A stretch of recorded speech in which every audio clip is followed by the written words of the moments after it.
Hi, everyone. Thanks for joining us. We'll get started here in just a few minutes. We'll give some other people some time to join.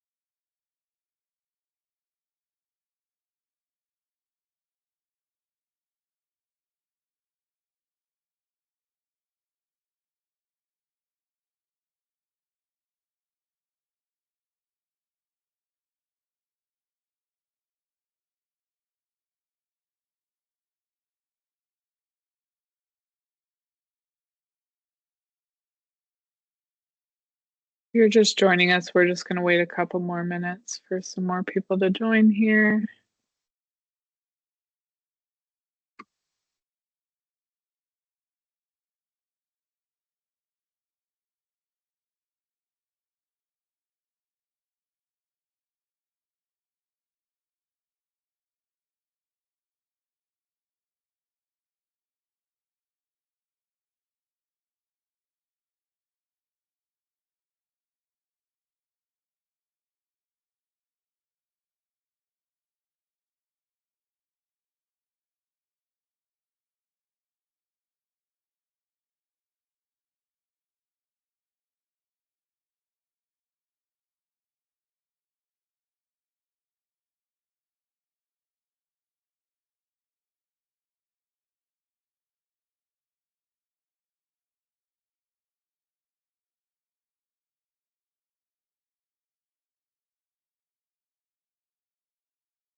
All right. It is 6:02, so we are going to get started. Um, so before we do get started and before I introduce Dr. Kayla, I am just going to address some of the recent developments with Wisconsin Family Ties. I am going to read off of a written statement just because this is a hard thing to talk about.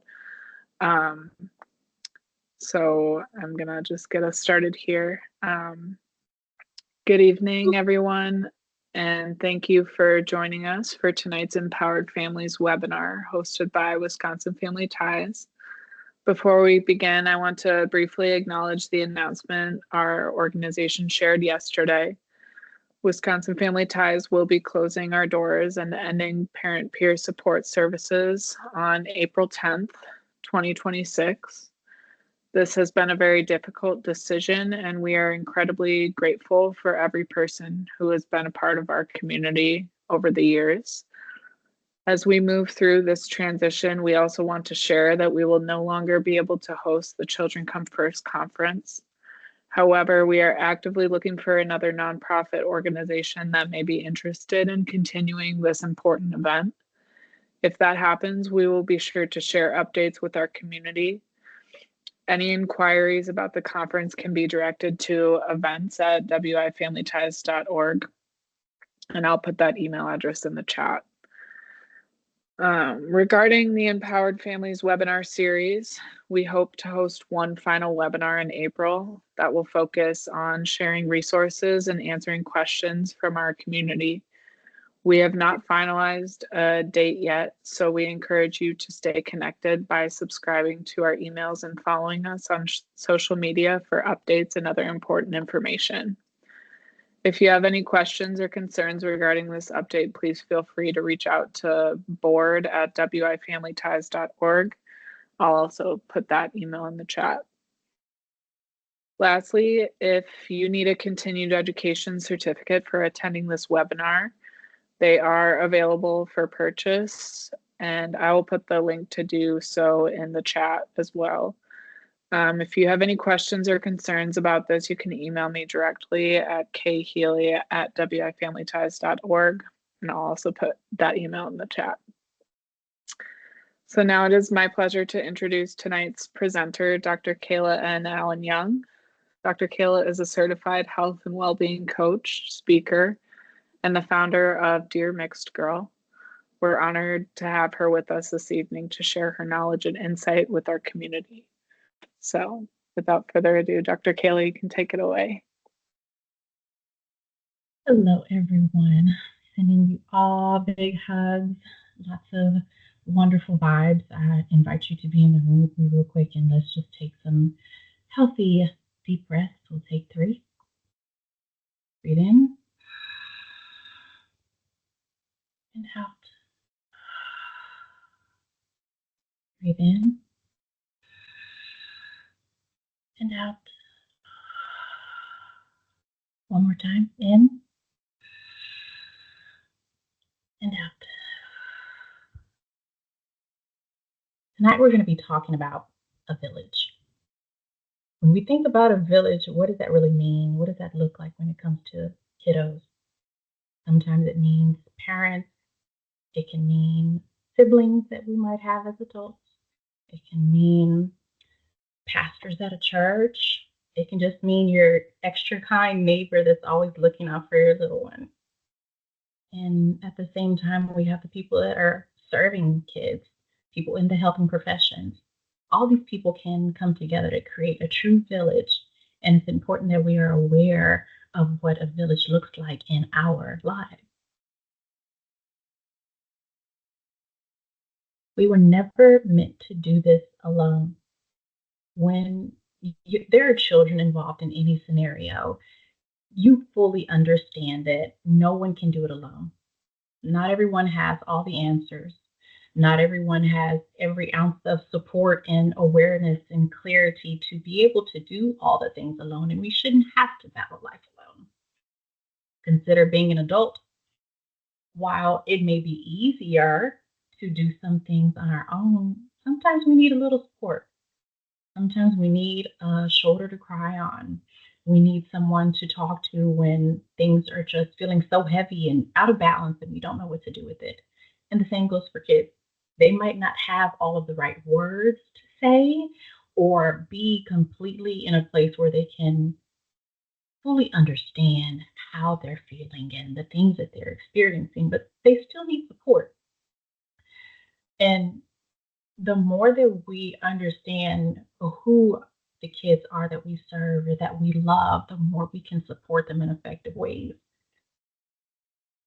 Identity at its core is a truth, 100% truth. And children have an identity from birth. While mom and dad have their own way of loving, their own morals and values, etc., kids have their own life that they're experiencing. And we have to understand that everything that's around them is impacting their development. So if you are in a helping profession, even you are impacting that kid in so many ways. Maybe it's the way you talk. Maybe it's the way that you always give them a high five when you see them. Maybe it's the conversations of so much love and empathy and just a little dose of laughter. Maybe all those things come together, but you're helping them become who they are. That sense of community is huge. Belonging requires witnesses. In all truth, it does.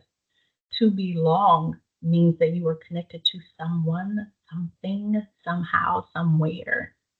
And because of one's truth, you find that connectedness in community.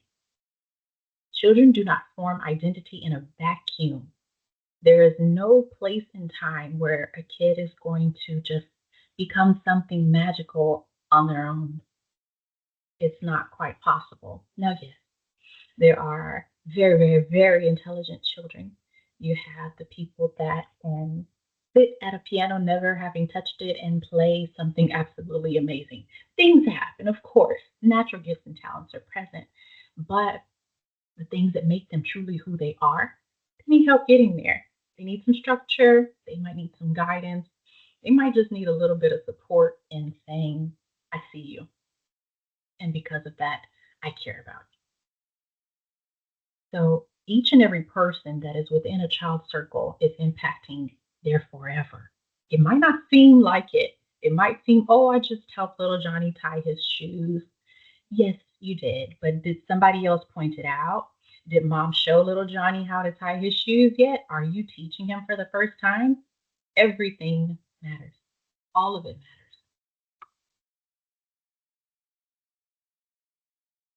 A strong village matters. A strong one. Yes, we can put together pieces and say, okay, on Friday nights, I'm going to go to date night with my husband, and my auntie Carol's going to come over and watch my baby. That's good. Is Auntie Carol the best person to watch the baby? Hmm, maybe. We can say, I'm going to create a class that's going to support kids and parents. And in this class, we're going to talk about what it means to be different and how we can love on our babies through that. The right person has to lead that space. The right person has to be there giving that encouragement, that empowerment, that source of education. It's a part of the village, 100%. The words that we put out there, the things we say, the way that we approach parents and kids, every ounce of it matters. Every ounce of it. And if someone's going to be there to support a child, we want to make sure that they have their head on straight, so to speak. All of us have our flaws, of course. All of us have things that we've experienced that are impacting our lives, but at the same time, we want to make sure that we're surrounding kids with the things that are going to benefit them, help them to see their true selves, and to feel like they are doing everything they can to be wonderfully them. The word resilient, I put it on this slide, even though I don't really like it, but I'm going to discuss it. Resilient is such a challenging word, and we want to know at some level that we have the ability to bounce back from things. But at the same time, we have to understand that we're not a rubber ball. We're not. Kids are not a rubber ball. Yes, you want them to be strong. You want them to be courageous. You want them to feel like they can face life. And they should be able to do that at some level. And adults should be able to do that at some level. But just as a matter of fact, along the way of getting through that challenge, whatever it may be, there's going to be emotions. There's going to be times when you just want to be quiet. You just want to be able to just get through that season. That's resilience. The in between is the resilience, not the outcome. So be gentle with yourself in teaching that word. Be gentle in how you approach that, even within yourself.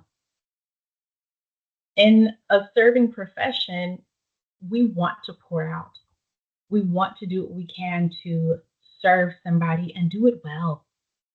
But at the same time, we have to remember that we are human. We are not expected to be perfect.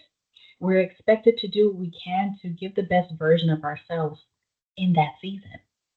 And it should change over time. And we have to remember that because we are still growing, we're allowed to make mistakes. And so are kids, 100%.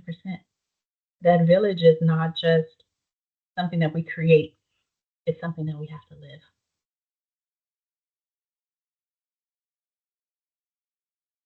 So, who is in your child's village?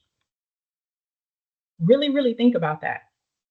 Think about the smallest of people that are making an impact, whether it's a counselor, um, a youth minister, a person that is like an aunt, like the play auntie, we call them play aunties. Who are those people? These people are creating the very fabric of your child's existence. The word environment at home is so much more than the things that we have around us, right?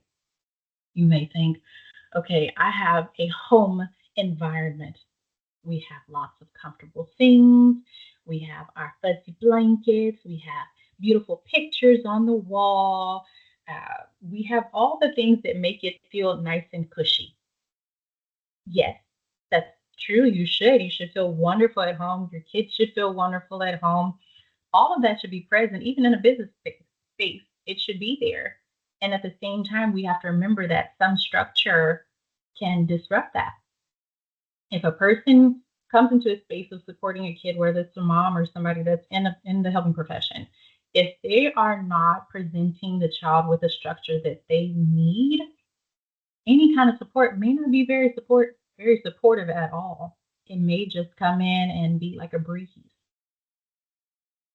Structure is something that we define. We have to choose intentionally who we are going to have around our kids and know just as well that there's going to be things that we have to put into that village. It's not just going to appear. You're not going to have a child, you're not going to support a child, and then magically everything just falls into place. We have to build that village with intention. So I need volunteers. Yes, we are here to interact with each other. I love to see your face. I love to hear your awesome voice. Tell me, what is the structure of your village? I need two people to tell me who makes up your village. If you want to raise your hand, I can unmute you. Otherwise, feel free to use the chat.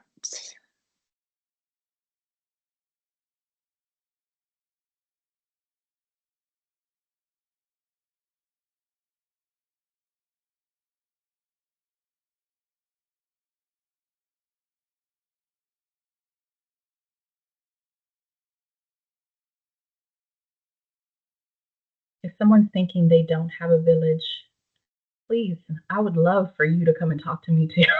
I would love for you to. We should all have a village. It doesn't have to look like something perfect, but you got to know who your people are. Nicole says, husband, parents, grandparent. Awesome. You got the rock stars, the people that know you best.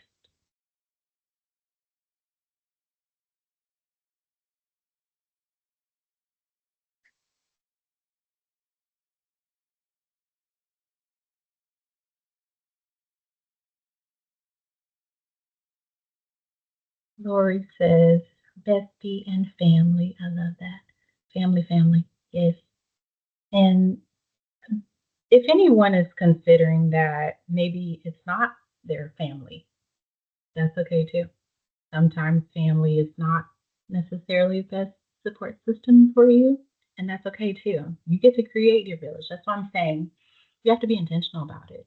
It does not have to mean, oh, mom comes over when we do date night, or grandpa's coming over because the kids want to learn how to cut the grass. It's just saying something ridiculous, but it doesn't have to be some stereotypical thing. You get to make it. Oh, see, there's one right there. Lynn says neighbors. Sometimes your neighbors are your true people that they have your back beyond beyond have your back. You need some food, they have you. You need them to look after your house when you go on vacation, they have you. So that's a gift, big time. So the other question on here is, what is missing from your village? What can you think of that you might still need, or maybe you're trying to figure it out?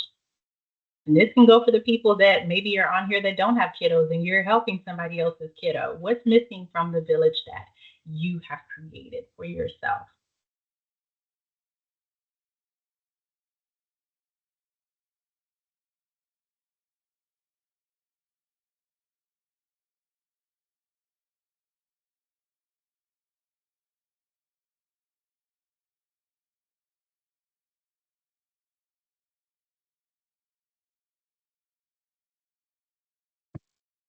I know for me, my village has evolved over the years, but the people that are in it are very close knit, very, very much so. I can trust them with kiddos. I can trust them with bringing me food when I'm sick. I mean, you name it, it's gonna come from those people. Nicole says unbiased opinions and less advice. That's very truthful. I appreciate you telling that truth. And it's a challenge for many of us when we don't have that. We find it coming as almost like a brick wall coming up, or sometimes it feels like you're kind of walking alone. but it's important to recognize that that's even a truth. And if you're feeling like you have that, or if you're aware, I'm not going to say feeling, that is your 100% truth. If you know that is not a part of your village, I encourage you to seek that. Whether it's somebody like me, whether it's somebody that is a counselor or a teacher, whoever it may be, find it. You deserve it. Children's parents, Lori, can you explain more? Just so I know where your perspective is coming from. I don't want to misread. Lori, please.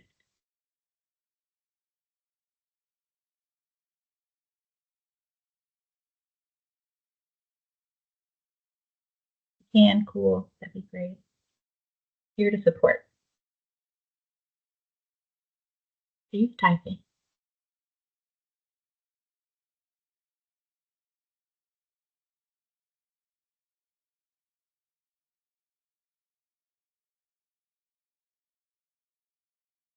I know in the work we do, just to go back to Nicole's message just for a brief moment, in the work I do, I'm not here to market myself whatsoever. I'm just talking about my heart and how I care about people. I make it a point to not go in judging. That's not my place to do so. And it's quite sad and scary that some people do not function like that in a professional setting. It really is. Lori says using their perspective if able. Kids' parents, I can understand that. Not having well-rounded support or clarity or even dimension to understanding a child's environment or their circumstances, that's hard because again, you feel like you're walking kind of blind and you have to feed in the missing pieces of what you don't know. Again, do what you can to give yourself all the love and support that you need throughout that. You're not made to fix. None of us are made to fix, but we can get support. We can look for resources and do what we can to help each other along the way. Because again, none of us were given a rule book of how to help children, love children, shape them, or anything else. That's just not how it goes. We need each other.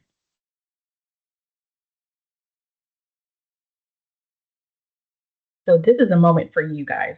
I don't need you to tell me in the chat unless you just feel like saying it, you do that thing. But this is for the people who didn't necessarily respond. Write down 3 people your child or the kids you work with trust outside of their home. Who are those people? Is it the doctor? Is it their school counselor? Is it their best friend? Who are these people?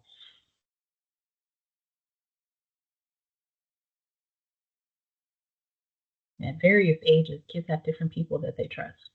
And it's important that we know who these people are. Coaches, absolutely. They shape kids in so many different ways, so many ways. Teachers, counselors, grandparents.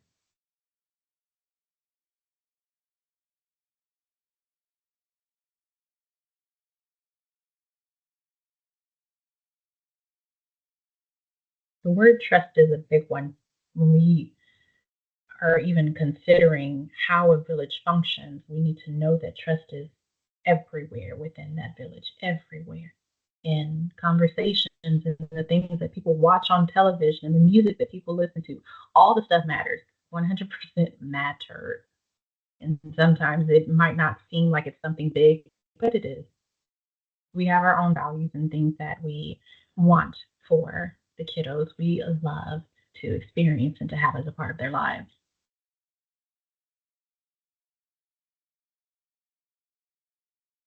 Outreach workers, mentors, teachers, coaches, teammates, bus drivers.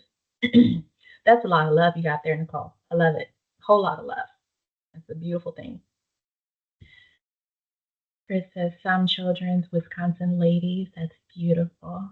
Family friend named Janet, maybe some siblings. A lot of diversity there, but I love it. I love it. And that's the beautiful thing about a village. It does not have to look one way or another at all. If you are a mama bear and you are creating your village of a whole bunch of other mamas, that's awesome that you have that kind of support, good support. That's real wisdom that people really, really care about what they're doing, what they're saying, how they're carrying themselves. It can all look so great. People that are serving children in the helping professions, having diversity at the table is gigantic because all of us have different voices. All of us have different experiences, different education, different wisdom, different tools that we can offer to the world and to each other. That is a gift. So use it wisely.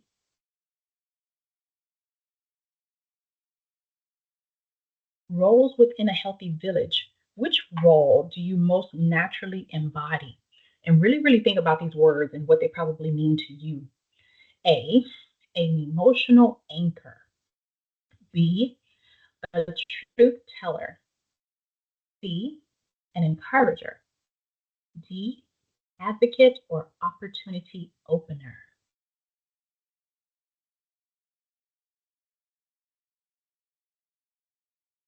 If I had to choose, I don't think I could choose one. I think I'd be multiple.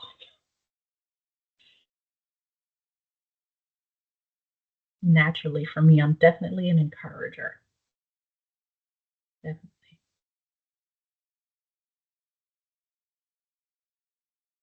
You can put your answer in the chat. What are you thinking? What seems the most natural to you? Advocate, opportunity opener. That's awesome. You're the people that change the game without even knowing that you're doing it. Beautiful. An encourager. Mm. When you have a heart to do something, it's so important that you share that and do it in the right places because obviously some people would take advantage of your amazing heart, but there are others who need that, who don't see it, maybe not at home, who don't have it in their support system. And sometimes just a little bit can change everything. Sometimes people just need to know that somebody sees them and cares. And it's as simple as that.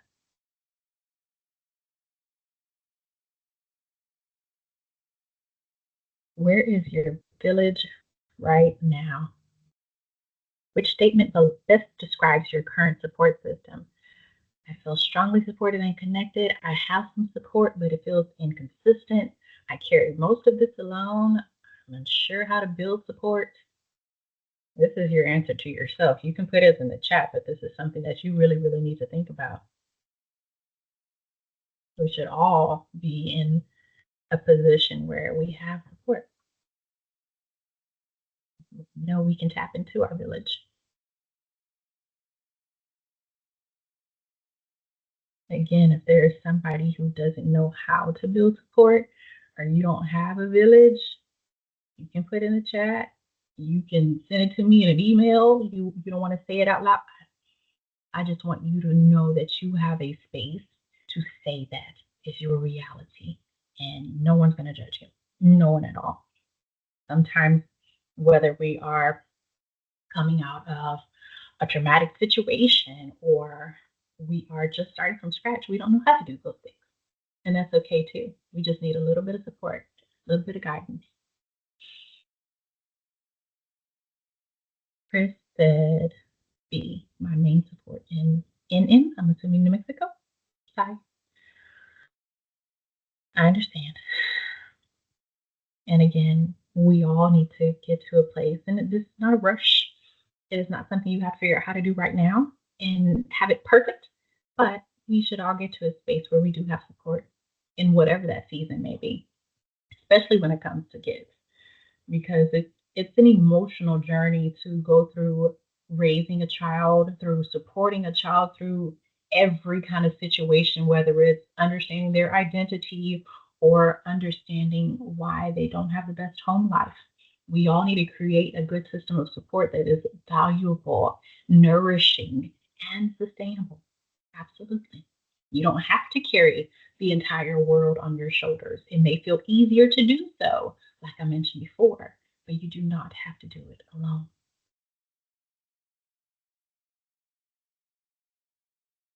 Strengthening trust among caregivers. Trust is hard in general, right? But when it comes to kids, it's even more difficult. Like I mentioned before, it's a really big word. Even though it's 5 letters, it's a big, big, big word. And we have to make sure that we're protecting kids. We do. Now, trust is not something, in my mind, it's not something that should be easily given. Yes, we should go into new friendships and new jobs, etc., in a place of openness to an extent, but at the same time, we shouldn't be walking around with our heart on our sleeves and telling everyone our everything, especially when it comes to kids. That type of trust, it grows and it blossoms when we plant the seed and we nourish it in the right space, in fertile ground. And trust happens when we are talking to one another. We have to have conversations that are challenging, conversations that aren't the how's the weather, how's it going type of conversations. They've got to be real and open and honest because that is the only way that you're going to see more into a person besides what is being physically presented to you. You have to be on the same kind of wavelength, so to speak. You can't go into a place of difference and think that someone is going to meet you somewhere just because you are presenting yourself a certain way. Let's say that you meet someone new, you meet a new mom friend, and you think, oh man, we both of our kids play soccer and we always have practice on Tuesday and Thursday. Location does not mean opportunity. It doesn't. It might present an opportunity.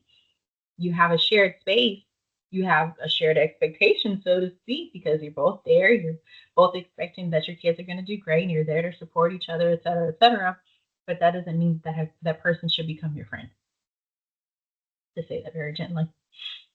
And we have to see just as well when we're at a table of diversity, when we're at a table of different generations, we have to see that every person is bringing something different to the table. One is not more valuable than the other. One should not be put on a pedestal and say, oh, well, I want to have that thing because so and so has that thing, and then we can be friends. No, you have to understand that what you bring to that table is what is necessary for that table. So, for the people who are trying to figure out who their village is, sometimes that means that we need to do a little bit of self reflection. How can we create trust? How can we create a village that we really want when we can't see ourselves?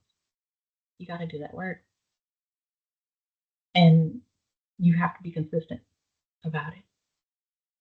Trust within yourself, it starts with a lot of work, a lot of realization, a lot of being honest with yourself in the most uncomfortable of ways. But to work with someone else, to be of support to a child, to create a effective work scenario where you can both work together and create the scenarios and outcomes that you're wanting to have, you're gonna have to follow through with it. You have to stay on top of it. It's not a one and done scenario. You can't give a kid direction one day and then the next day let them do whatever they want to do. It's not helpful. The structure is mandatory, is a part of that trust system. You create an environment, and that environment starts with the work you do.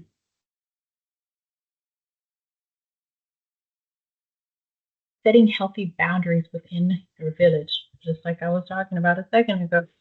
Not everyone can have full access, and they shouldn't. How many people, this is not on you, but I really want you to answer this question. How many people have full access to you? Give me a number. One, five, zero. What's the number? Put it in your chat. Who has full access to you?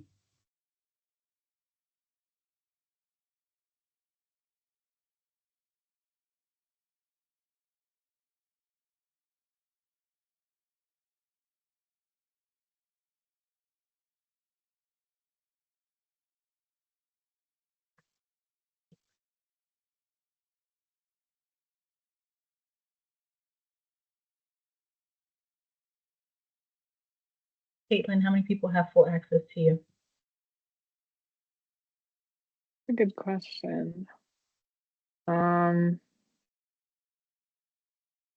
probably not to copy other people in the chat, but I think 5 or 6 is probably a good number.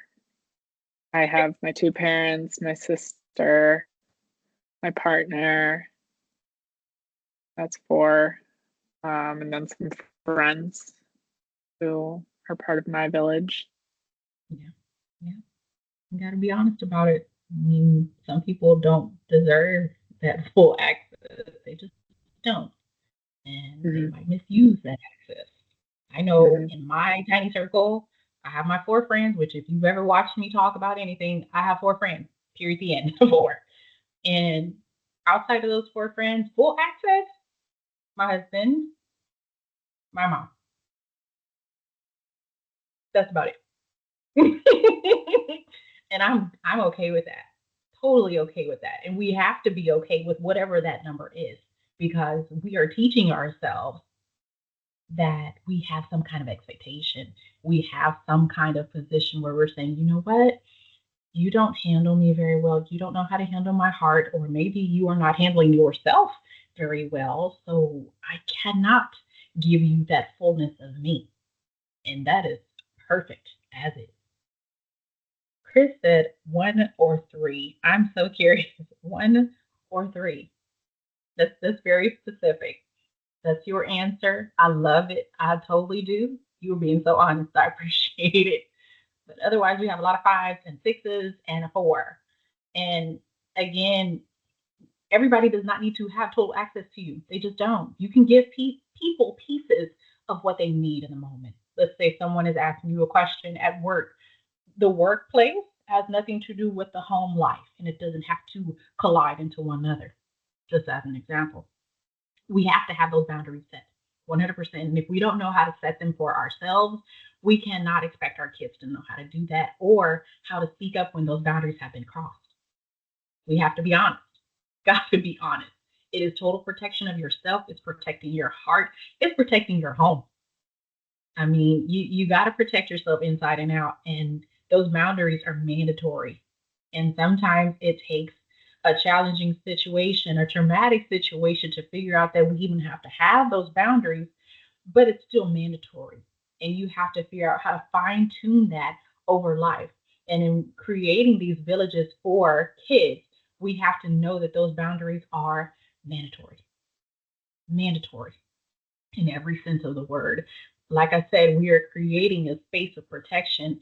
And it's not to say that we're going to, just wrap them up and protect them from all things earth, but we do have to put some kind of guardrails up and say, this is not okay when this happens. It is not okay that so and so is making you feel like you're ugly. It is not okay when so and so tells you that you are not a nice person because you're a nice person. Just as an example, things that we say to kids, we have to be able to put those challenging conversations at the forefront to really create a healthy environment and give them that truly loving and empathetic space that they are needing, whether it's at home, it's at school, it's with friends, whoever, wherever. We have to create that, and it starts in us. So thank you for giving your answers to that question, even though it's not on here. We have to be honest. We just do. And we have to be aware. And I've used the word on here, discernment. Discernment is a word that I think goes in tandem with the word wisdom. If you don't have wisdom, how can you understand? Yes, people can say, I have a gift of discernment. That's true. But I'm saying in this scenario, to truly understand why a person is being mean, why a person is not being exactly what you might be needing from them as a friend, you have to use something inside of yourself to give you the answer that you're seeking. That's why I say wisdom and discernment go together. You have this thing that you've learned, you have this thing that you see, they come together. That's understanding.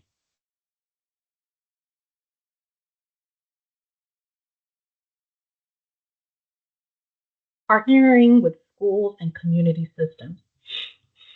Countless people have lots of support around them. And yes, you should have these kinds of support systems at school 100%. They should be there, even though sometimes they're not in the most effective ways. But we have to start doing a good job of seeking what's around us. I know very close to my home, I have a community center. And if I'd not gone into that community center and actually gotten married in that community center, I would not have known that they have homeschool classes in there for kids that are needing a science class once a week. Wouldn't have known. No clue. But it just goes to show that we have to be seeking things. We want kids to be well rounded. We want them to have lots of experiences and be challenged to think about the things they are wanting in life and explore and everything else. But we have to get out there and look for it. And sometimes that does start with a conversation. Ask somebody that you know, hey, I saw your baby just got her hair done. Where did she go? It is so cute. Community. Simple as that. Just talk. Now, again, we don't give everybody full access just because you have the same hair. I'm just saying, community. It starts with that type of communication. You ask the questions, you look for the support, and you do what you can to make it come to life. It's really critical that we get away from having these kind of superficial conversations and expectations. Yes, it's great to have a friend that you can just go and have tea with. Yes, it's great that your friends may have been your friends since high school. That's great. When it comes to children and the way that we want them to have great experiences, we have to be able to get beyond what is surface level. And again, that starts with more communication. We have to get behind what is being said. And sometimes it's difficult. We don't like having hard conversations. We don't like bringing up things that make us uncomfortable. We don't like saying that our baby, our kiddo that we've been taking care of, looking out for, is having a challenge at home that you can't do anything about. But you share that truth, you share that context in safe space, and you do what you can to again create that village. You got to do it. And speaking up, that is the true embedded definition of advocacy. So we can have all the answers. We can say, oh, yes, I know that is wrong. I know that that is biased, and I know that that person needs support. If we're just saying the things and we're not doing anything about them or seeking the support that we need, it's fallen on deaf ears. It has. We have responsibility in loving children the way that all of us do. We have to be responsible with what we know, with what we need, with what we are seeking for ourselves and others, and look for the solution. Because I promise you, it is somewhere. You just have to do a little bit of digging, a little bit of talking, and a little bit of self reflection. The environments around us change everything, everything, everything. Kids can have all kinds of environments around them from morning to night. At home, you have mom and dad. At school, you have five, six friends, and your favorite teacher that happens to be your English teacher. I mean, there's countless environments and things that create the space that a child is existing in. And like I mentioned, the home, it's the same scenario. Emotional responsiveness is not difficult necessarily, but it goes back into that space of discomfort. But we have to do it to create the environment that we want. Paying attention to a child's needs doesn't necessarily have to mean that you're spoiling or you're coddling or you're just going above and beyond. Sometimes it means that you've just gotten into the zone with them and you are caring about what they're experiencing. What does it mean that someone hurt your feelings? How can I be there to support you in this season? And it's not you saying these literal words, but those are things that have to pass through your mind. What can I do to make sure that there is support around that is nourishing this child? Dig into the heart, understand their truth, because no matter what you may think, sometimes there's so much more behind that. And if we're so busy putting our wisdom at the forefront, sometimes we can't hear what's happening right in front of us. We have to be able to affirm the moment. Have to. It's validation in one way, but at the same time, just knowing that someone sees you, that someone cares to even try to understand what you're experiencing, it it feels literally like home. What home should be, what unconditional love should be, what true support and care and just the best hug ever could be. It's your raw truth, and you deserve it. Every child deserves that. Every adult deserves that. We have to be very responsible in how we are digging for this information and understand the child. And just as well understanding ourselves. Curiosity in this is big. The word curiosity is huge. And it doesn't mean that you just ask a question and you move on. It means you continuously want to know more. Curiosity is kind of what makes imagination come to life. How does this thing happen? How can I make it reality? Get into the mind of a child for just a brief moment here and think, what does it mean to have imagination? All of us on here are old enough to know what Peter Pan is. I'm hoping, except for the baby that was eating spaghetti a minute ago. Minus me. We can all think about Peter Pan, right? Peter Pan did not want to grow up. We all know this. We know Tinkerbell was there. But what if we took our minds into the space of Peter Pan and we said, I never want to grow up. And the world that I want to live in, it has beautiful rainbows, and every day I wear pink, and I'm gonna have all the fruit that I could ever think of. And you're creating this world that is not real, but in that moment it's real to you. You continue to be curious, you dig in, you want these things. And we have to treat our experiences in life kind of the same way. You got to get curious. You got to think about it. You got to step outside of your own box to create something new, something that may be uncomfortable to you, something that may be so foreign to a child. By giving that moment of curiosity, you've taken out the bias, you've taken out the judgment. Okay, this baby says she wants to wear pink every day. I'm for it, honey. Let's find you a pink bow, and I'm going to give you every ounce of pink that you could have. You want a pink pencil? I've got you. Every small thing, it may seem so minuscule, it may seem just obnoxious that somebody would say, I want to live in a world of rainbows. But if that's something that's making that baby happy, hey, nourish it, find more out about it, and do the same for you. We don't have to live in a world that is so structured and so binding and so just blind to being inclusive and loving. You deserve to be you. A child deserves to be themselves through and through. And if we don't create those spaces where they have that support, we are doing them a disservice. We're not challenging ourselves to repair the hurt. We're not challenging ourselves to be that moment of stillness that they might need. I'm going to say this verbally because you need to hear it. Inclusion is not a slogan, it is maintained through consistent adult modeling. Inclusion does not mean that we're walking around holding hands, skipping down the street. Would I do that with you? Of course I would. But that's not what this is. You're creating true togetherness. You're seeing each other and actually caring to see each other and doing something about it over and over again. You're teaching yourself, this is what I don't know. This is what I need to get some more support in. You're trying. You're doing everything you can over and over again, challenging your own emotional intelligence, your own awareness, your own biases, and showing up on purpose. It has to be intentional. It can't be a one off.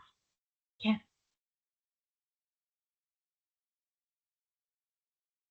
Practical strategies to build and sustain your village. Schedule connection intentionally. The to do list is never ending for so many of us.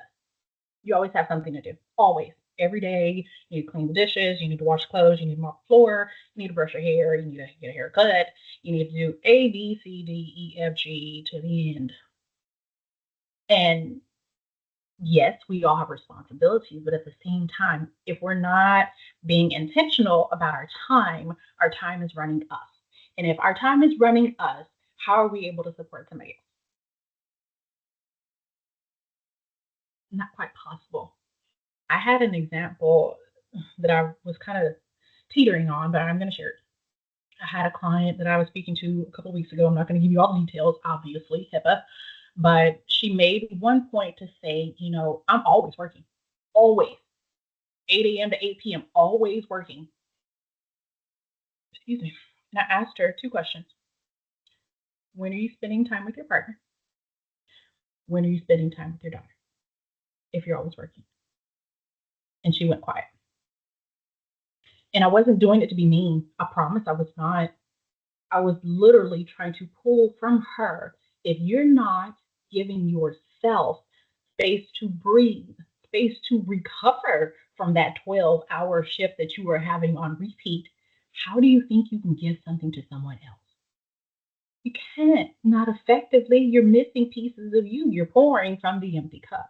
You got to be intentional. And I challenged her and told her, I want you to think about one time a week that you are spending time with both of those people, and not just those people, with yourself. I want you to intentionally create a wind down time where you are not working. You are not feeling guilty for not completing the to do list that runs on forever. Do it on purpose. We have to do that. Have to, have to. And just as well, we have to be okay with asking for help. It is okay to delegate. It is okay to say, I'm so tired. I I cannot right now. I do not feel like cooking. Let's go get whatever it is down the street and be okay with that.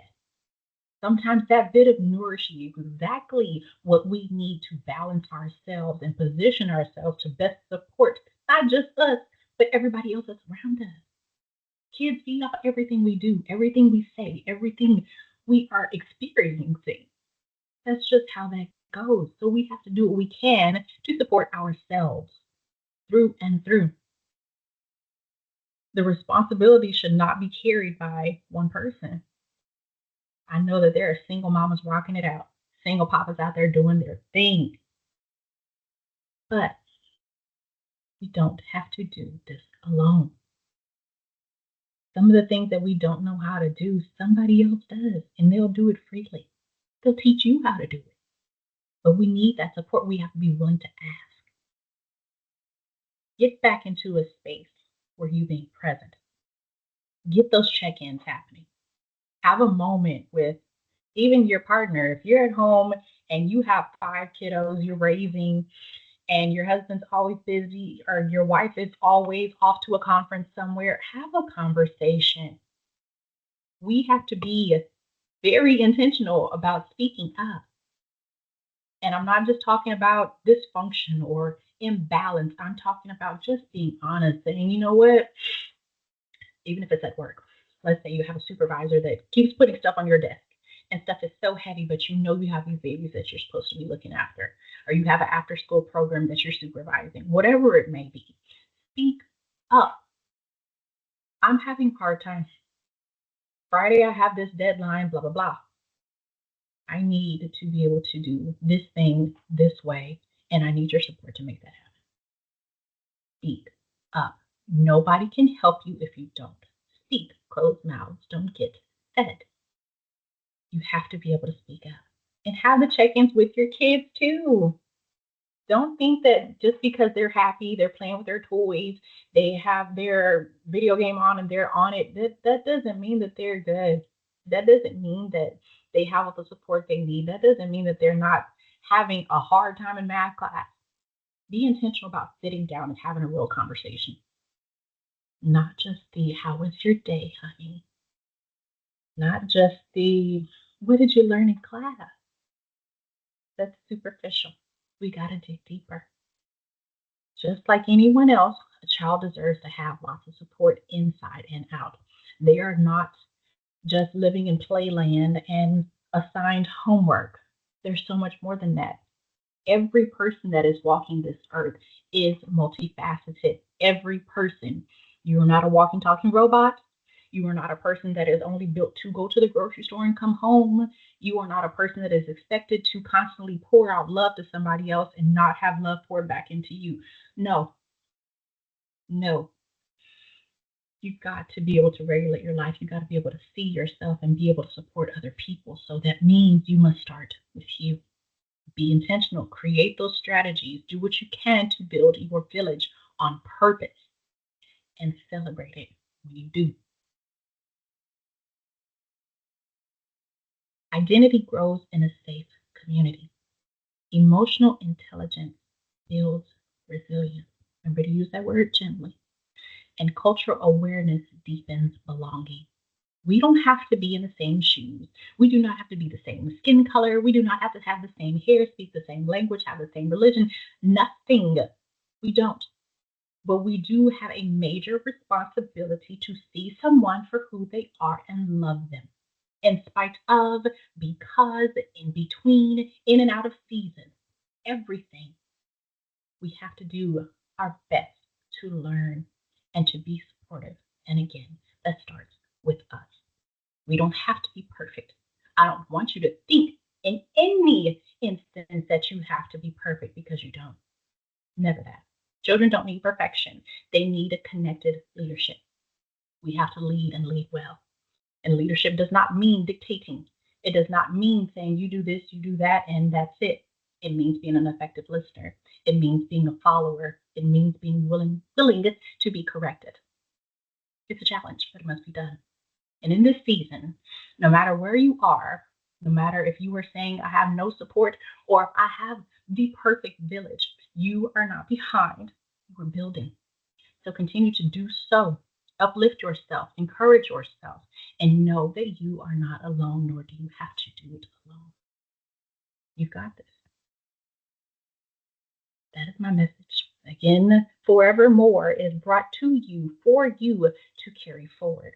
So do your best with it and love yourself gently and wonderfully and know that you are doing an amazing job and being the amazing parent you are and being the supportive system that you are doing so very well. I'm proud of you and I've got your back. Thank you so much, Dr. KayLa. This was amazing. Do we want to open things up if anybody has any questions? Yes, please. So Use the if any of time. you, yeah, we have a couple minutes left. So if anybody has questions about anything, feel free to put it in the chat. And then, yes, I will be able to email slides, Chris. I will do that. If you just want to email me, and I will put my email in the chat again if you need slides. That would be awesome. And then if anybody needs help getting a certificate, please You're feel free very to email me. welcome. Yeah, thank you all.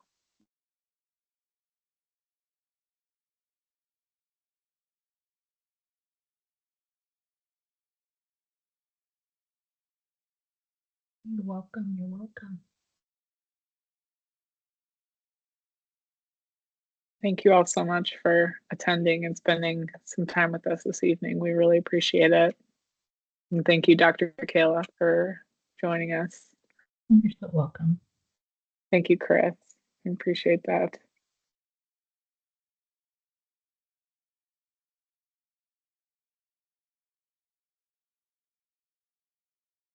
We'll hang out just in case anybody has any questions. I don't want to end it prematurely and cut somebody off.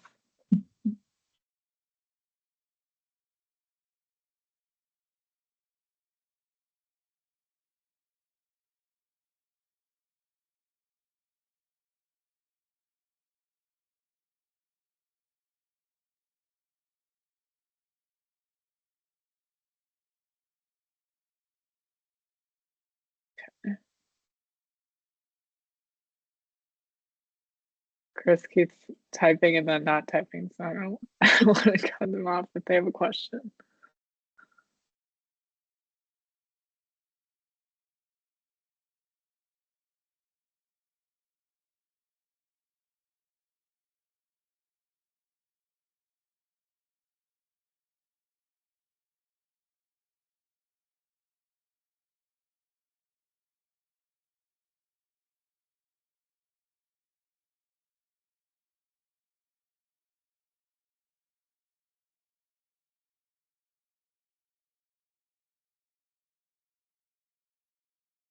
That is a good point, and I'm not sure if this is what you're referring to, Chris. I can unmute you too, so you can just ask. But we are going to be putting all of the webinars that we did with Dr. KayLa on our YouTube channel.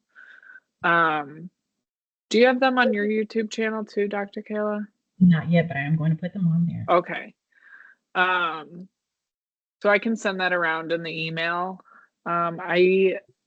Chris, if you email me directly too, I can pull your attendance from any of the other webinars we've had, and I can, if you need a certificate for that, just let me know and we can chat. Otherwise, if there aren't any other questions, we're going to end the webinar for this evening. Thank you all again so much for joining us tonight and for your kind words. We really appreciate it. And thank you, Dr. KayLa. Thank you. Bye-bye, everybody.